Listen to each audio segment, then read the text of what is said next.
Hello and welcome to another episode of a very good social media podcast where we try to live up to that name every day. I'm your host, Zach Galia. Let's get into it.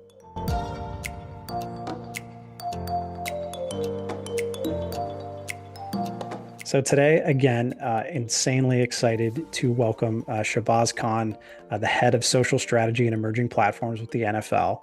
Um, he's someone again like that I've admired for so long. Worked it with Nike, with Uninterrupted, with the Timberwolves, with the Sacramento Kings.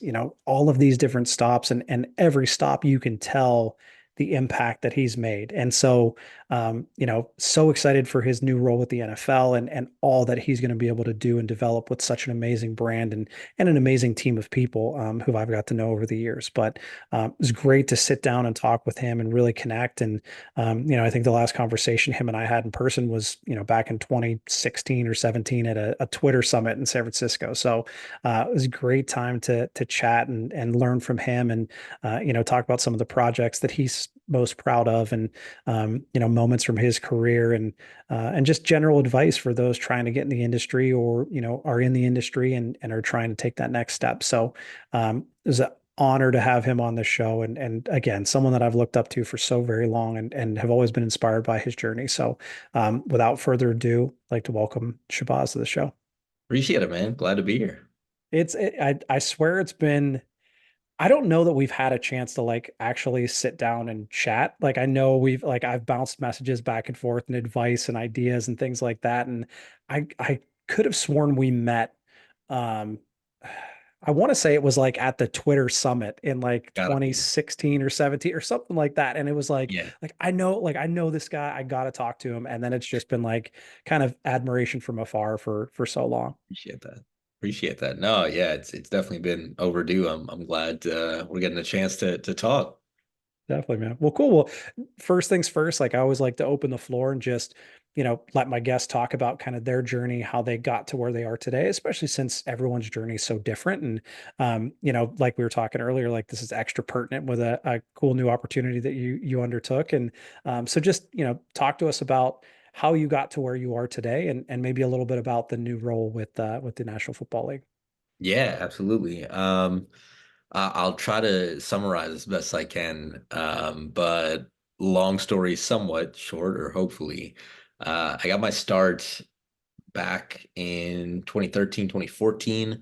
I had applied to the Minnesota Timberwolves in a social media associate job for a couple of years prior, and I didn't end up getting it either of those years. And then finally, after not getting it for a couple of times, I decided to get as much social media experience as I could for a chance at this job. I was an engineering major at this time, but I decided I maybe would want to switch. And the Timberwolves, I love basketball. I love the Timberwolves. I played basketball, my whole life.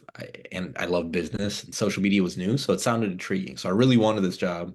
And I got as much social media experience as I could. Went back to the Timberwolves and Lynx one more time, and I ended up getting the associate job. And from there, I flew myself out to the All-Star game, this NBA Summer League, networked a bunch, and literally like wrote my name down on a napkin and handed it to different NBA digital folks throughout the league.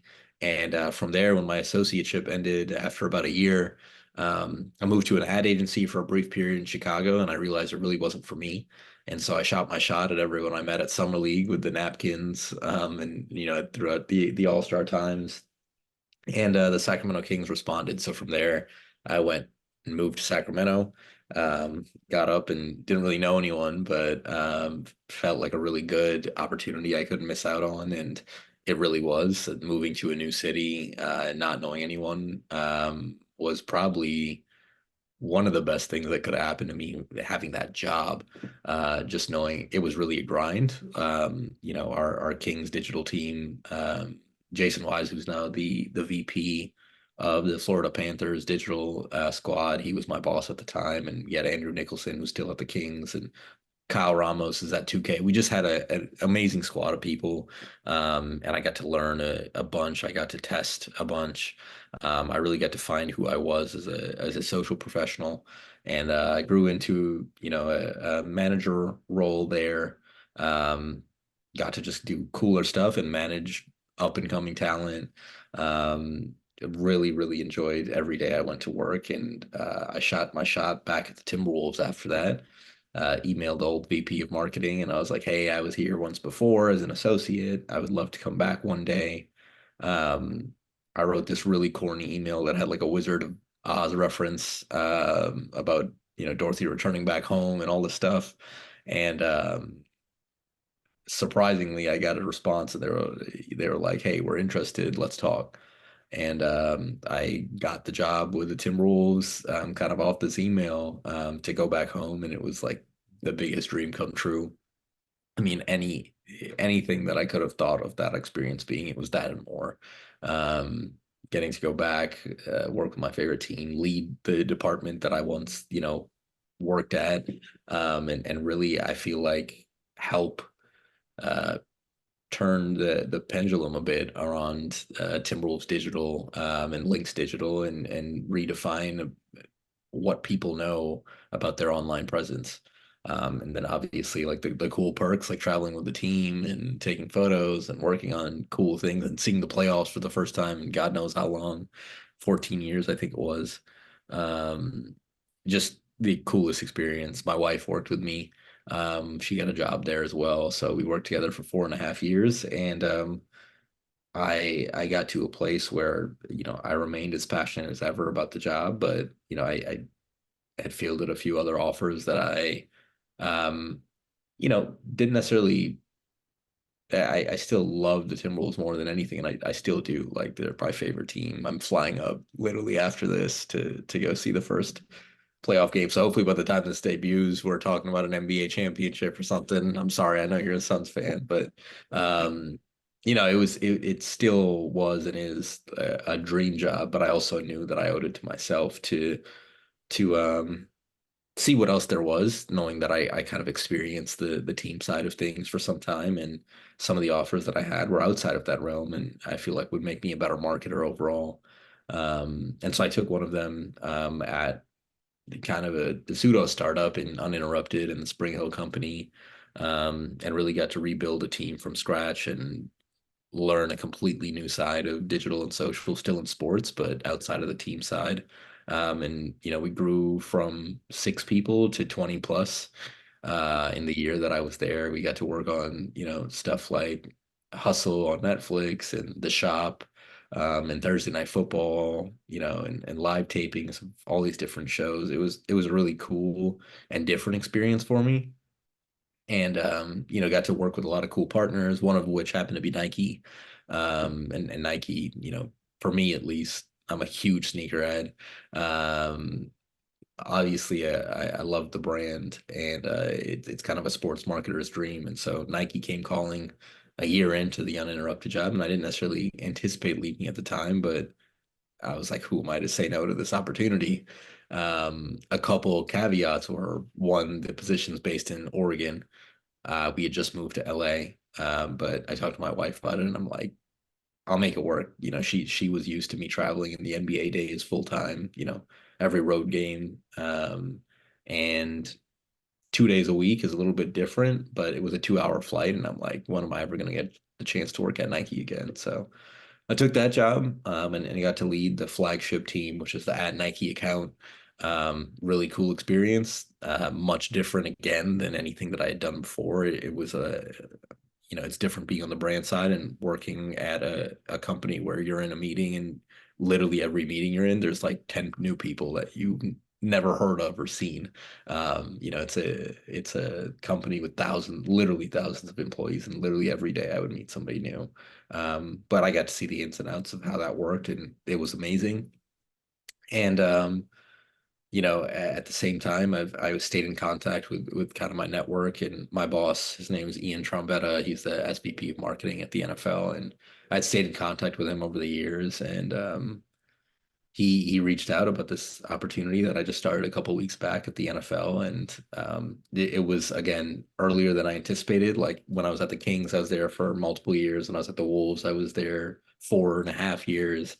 So I never really anticipated ever being somebody that would job hop, which to each their own.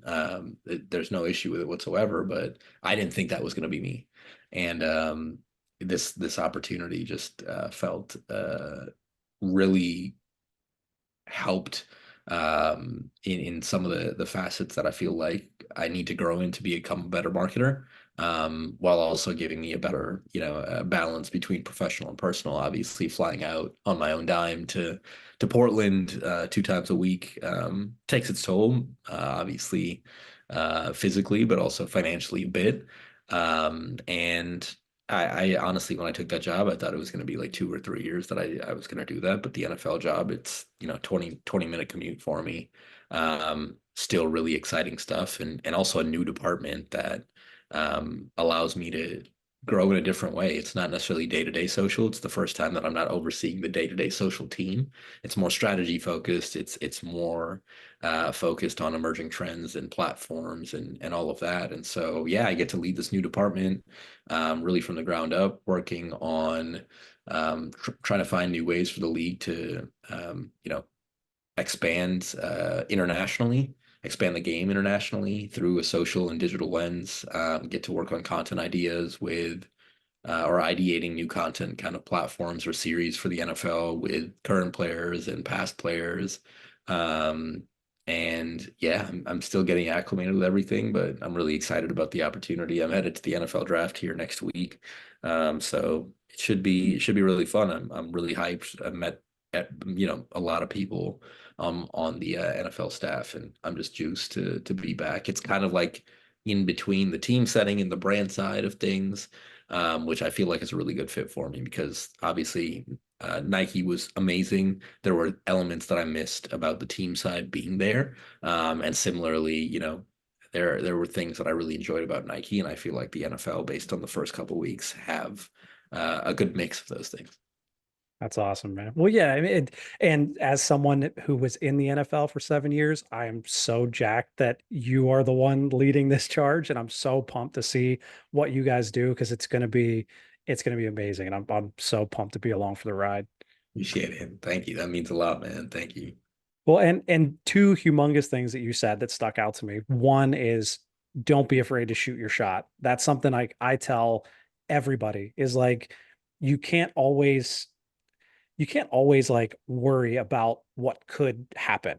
Like everyone kind of gets so tied up in their own thoughts in their heads and what's the worst thing that could happen? And it's like, what's the best thing that could happen, right? Like you're handing out napkins and like this is what comes of it. Like it's not impossible, but it's like you have to have the courage, you have to be able to put yourself out there and see what happens.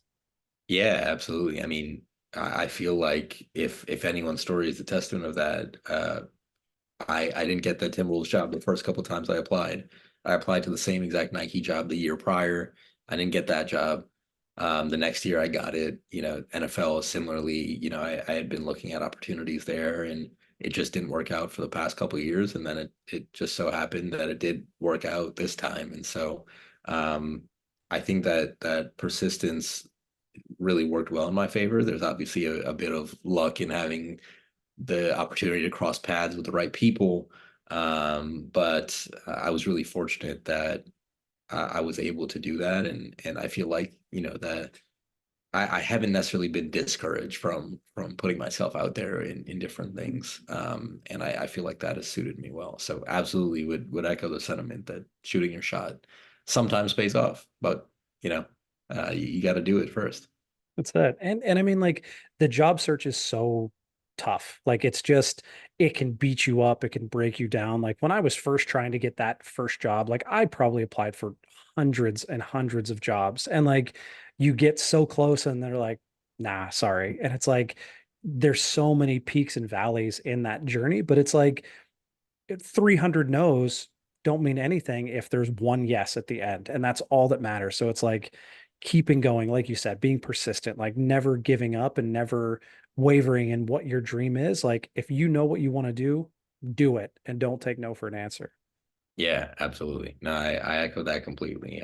I feel like anyone that works in sports or has worked in sports for a bit or is trying to get into sports, persistence, is key. Because especially starting out, it's as saturated as ever, I know now, and the job market's as tough as it's ever been.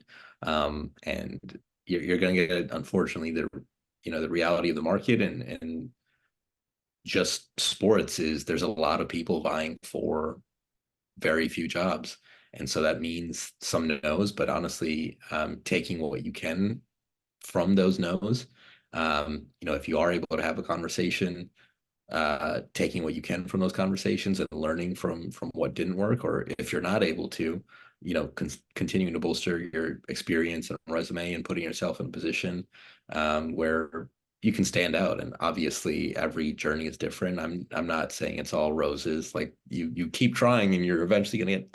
Nobody can say that, but I know for me, and from individuals that I've crossed paths with, that persistence has always been key. And I think it's a real part of working in sports. Is just getting through the mud a bit. Yeah, for sure.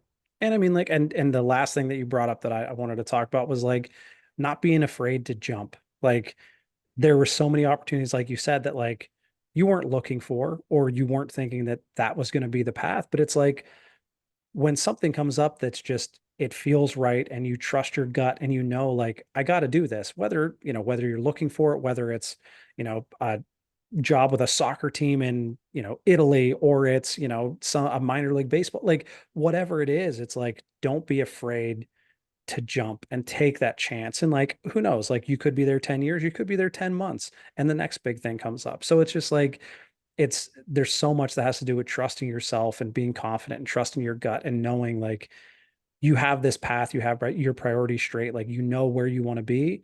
Don't be afraid to take the steps that get you to where you want to go. Yeah, absolutely. I mean, it's interesting that some of the examples that you use there, because I feel like for me, I tried as best I could to never turn down a conversation, and that doesn't necessarily mean job opportunities. That means people that are hoping to get in, that are aspiring young professionals, or on the flip side, people that are really experienced that just want to have a conversation. And some of those things resulted in job opportunities for me, which I'm super fortunate. Some of them turned into like mentorships or friendships. Some of them, and that goes both ways. And it's interesting you say like a soccer team in Italy, because I remember one of the conversations I had a few years back was with Tanya Moreno, who is now the CMO at AC Milan, but at the time was at the Coyotes, and had hit me up just to talk shop. And um, it's she's now somebody that I feel like I would ask a favor for at any time, and it would have never happened had we not had those early conversations. And so many things I think work out that way, like the uninterrupted job that came up.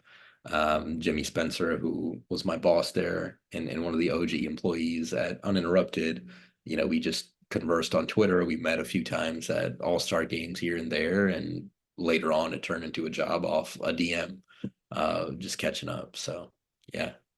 And I mean, everyone talks about networking and like you need to know someone, and it's like there's a little bit more to networking than just like reaching out to everybody, asking everybody if they have opportunities. Like it's like it's developing a friendship, right? Like it's reaching out. It's not always necessarily reaching out and being like, hey, I need something. Hey, do you know someone here that can get me in? Hey, does it's just like let's talk. Like, I'd love to pick your brain. I'd love to learn from you. I'd love to just get your point of view on something.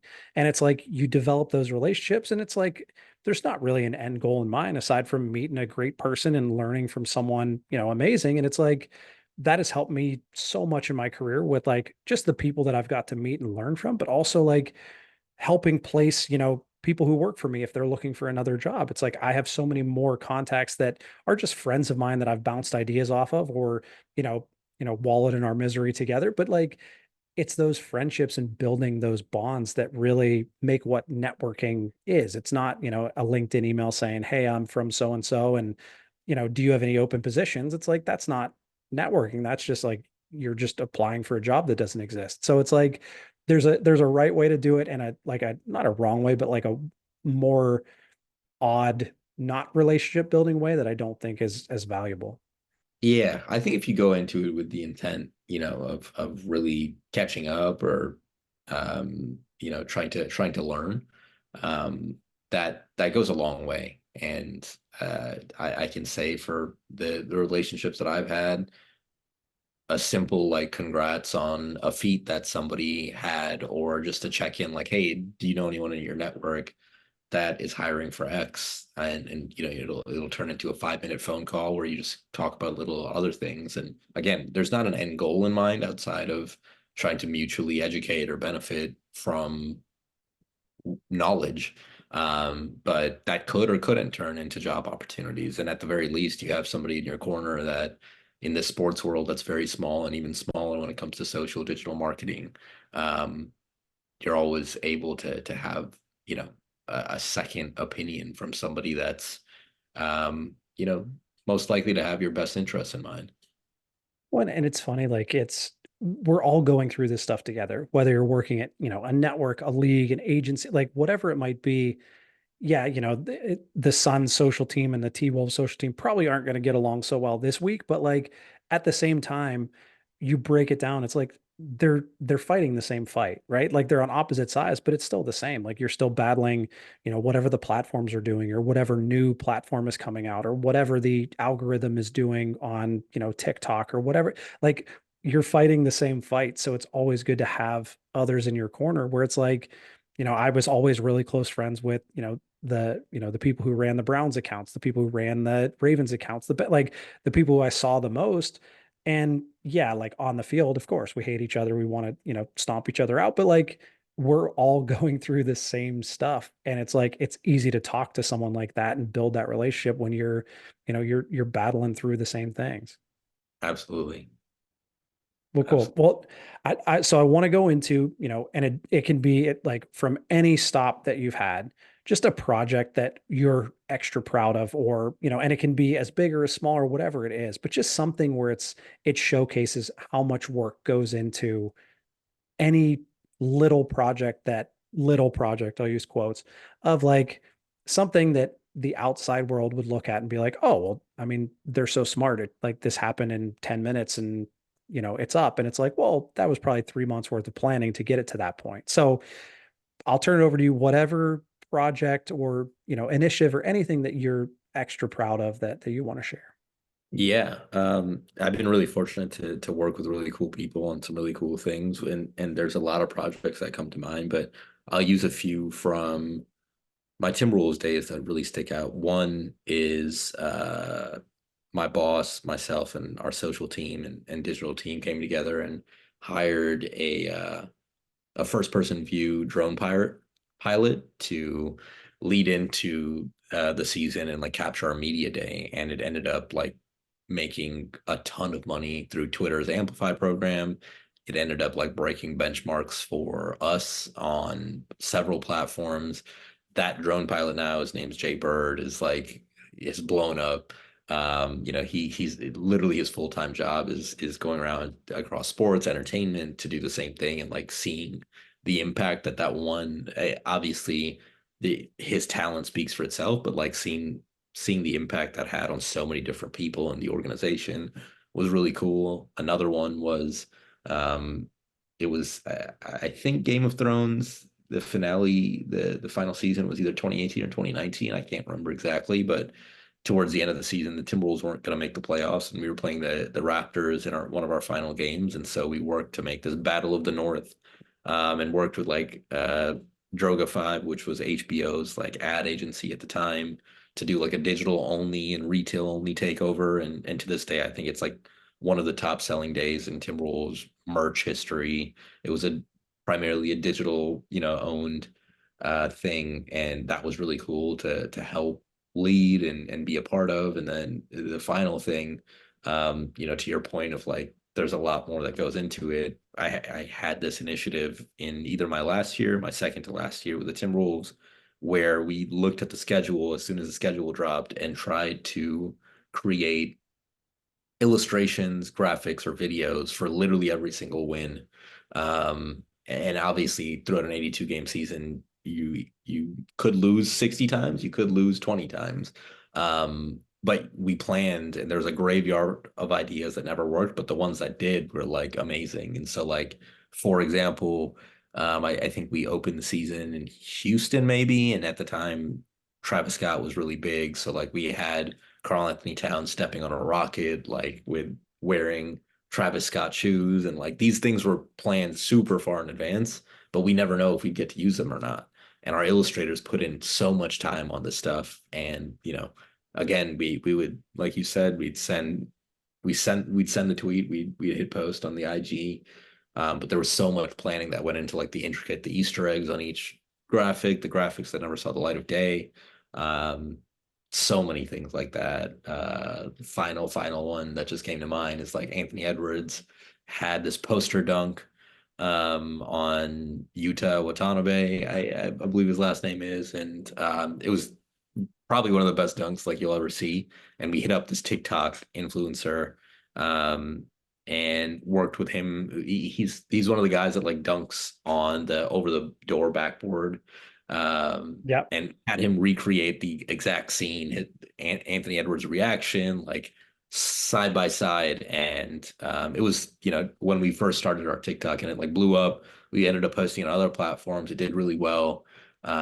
Just so many fun things you got to work on, and the unplannedness of it all, or the planning taken to react to these types of moments after they happen, needs to be super quick. And I feel like I always value. I was talking to somebody who used to be on my staff at the Timberwolves, and telling him like those will be the most creative and most fun times that we'll ever have in our careers. I feel like just because it's such a fun grind to be in after a win or a big moment that you work on with somebody else that's as creative or as hungry to do something fun as you are. Those are just super fun times.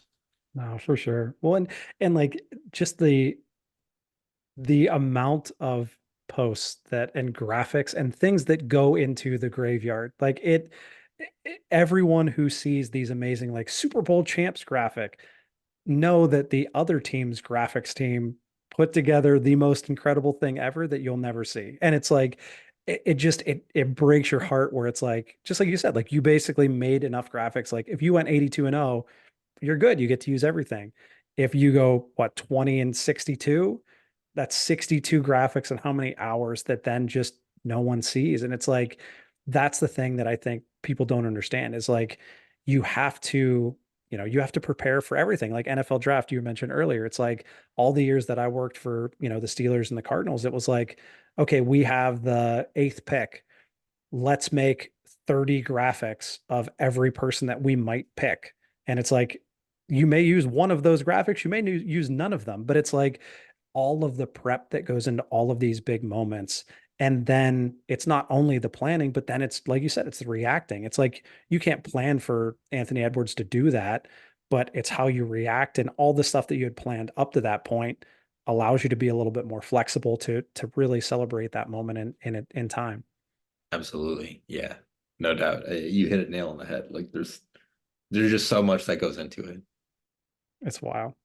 Well, last thing I want to cover it, and I mean, we basically talked about it for 15 minutes to start, but like the group of creators, the group of community managers, whatever the position might be, like this next generation that's coming up, like we basically, we got into this industry as it was kind of becoming an industry, basically. So if you, me, anyone who's getting into the industry right now, what would be that piece of advice that either you wish you knew back when you started or something that would help that, that college student, that, person who's just trying to get their foot in the door? What's the first step or what's that piece that might help them? For me, the first step and the step that I'm at, I feel like are somewhat one and the same in that I would probably recommend becoming educated and knowledgeable in as much as you can. That doesn't necessarily mean, I mean, the common thought is that social media managers and social media folks are expected to really do one of everything. And as much as you would hope that's untrue, there's an element of it that I think in the long run could be really beneficial in some ways, right? And help you grow as a professional, as a marketer, because I I'll be honest, I haven't talked to too many people whose end goal the final step in the career path is to be a social media professional, right? Um, I could be wrong there, but at least for a lot of my internet work, there's always an element of a marketing goal to it. And there's no better way to do that than become as well versed as you can in social, but other facets of that marketing and social journey, because social and marketing are one and the same to me. And the need for really good social, I think, is going to remain and continue to grow as different platforms change and new platforms come about. That's not going to change. But the need for social individuals to step into marketing type roles, I think, will only continue to grow. And so if you're able at the onset, as you first get into it, to learn a little bit of other pieces, not necessarily if, you know, even if they don't pertain to what you do on a day to day, if I would have learned a little bit earlier rather than 3 years in to understand the nuances of photography and graphic design, and not saying like I'm the best designer in the world or I'm the best photographer in the world, but having those abilities helped me when I got to a point where either I had to step in or I had to ask my team to do it, or I had to manage individuals to do those that did those things. Because now you understand how much time goes into these things, you understand the nuances of them, and you're able to be a better leader and manager overall, which I think, especially starting out in social at the very entry level, you're really on the grind, at the beginning, and if you can prepare yourself better to when you're in that managerial and you're in that leadership type role, um, to lead others, but also put yourself in a better position. That's what I would recommend for sure. Yeah. No, and I mean, you bring up a great point. It's like the adage of, being a social person is like, oh, well, you have to make graphics, you have to do this, you have to do this, you Yep. have to do this. And in some cases, you probably do. And I mean, like early on in my career, that was me. Like I had to do literally everything. But by doing all of that, knowing how, like you said, knowing graphic design, like knowing, videography and video production, knowing, photography, knowing all of these other things, like, no, I'm not out taking photos during games, and no, I'm not producing, the videos that we make. But it's like, one, it helps me connect with the people who do, and really like, and not just connect on like, yeah, we're friends, but it's like, I understand how much work goes into what you do. And like, so when I'm asking for something, I'm going to make sure on my end, like I'm giving you enough runway to make it happen.